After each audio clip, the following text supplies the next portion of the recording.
میرے محرم انشاءاللہ محسود تر تھی میں اللہ تعالیٰ ایسے ہی آپ محسود رہے لیکن حاسدوں کی نظر سے بچے رہے. دوستان گرامی اور حاضرین محترم، اور میں اپنے ناظرین کرام کو ایک چھوٹا سا چند جملوں میں تصوف کے حوالے سے بات کرنا چاہوں گا کہ تصوف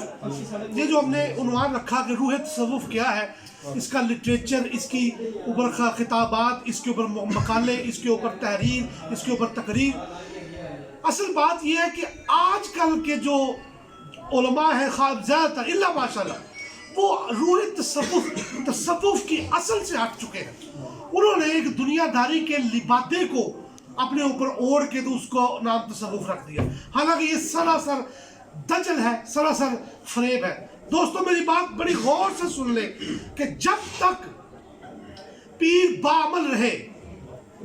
نمازی پریزی رہے، تو خواجہ نظام الدین اولیاء، صابر پیا کلیری اور بابا فرید الدین جیسے اولیاء پیدا ہوتے رہے. اور جب پیر بے عمل ہو گئے، دنیا دار بن گئے، ان کا دل اور دماغ اور نظر اللہ اور اس کے رسول کی مخلوق کی اصلاح سے ہٹ کر مخلوق کی جیب اور مخلوق کی ہانڈی میں چلی گئی، تو پھر لوٹے شاہ اور فلانے شاہ اور پھر ٹیگرے شاہ پیدا ہوتے گئے. جب اصل تصوف سے ہٹ گئے تو پھر ننگے شاہ اور پتہ نہیں کیا کیا خرافات ہمارے اس پیارے تصوف کے دائرے کے اندر داخل ہو. آج سب سے بڑی ضرورت ہے یہ 4-5 اولیاء اکرام کی تعلیمات کو زندہ کر دینے کی. غوث پاک، مجید الافسانی، دادا گنج بخش، خواجہ معین الدین چشتی اجمیری اور بابا فرید الدین مسعود گنج، یہ وہ اولیاء ہیں جنہوں نے یہاں پہ آ کے اسلام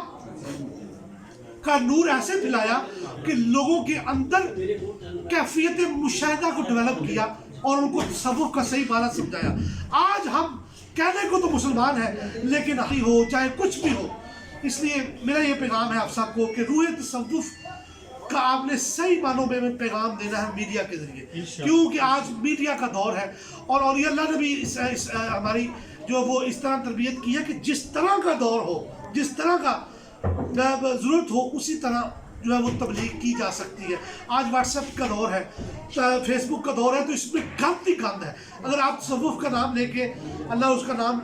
کے رسول کا نام لے کے اس میں جمپ کریں گے تو اللہ تعالیٰ آپ کو کامیابیاں عطا فرمائے گا. سب سے پہلا یہی بات ہے کہ آپ الیکٹرانک میڈیا کا سہارا لے کے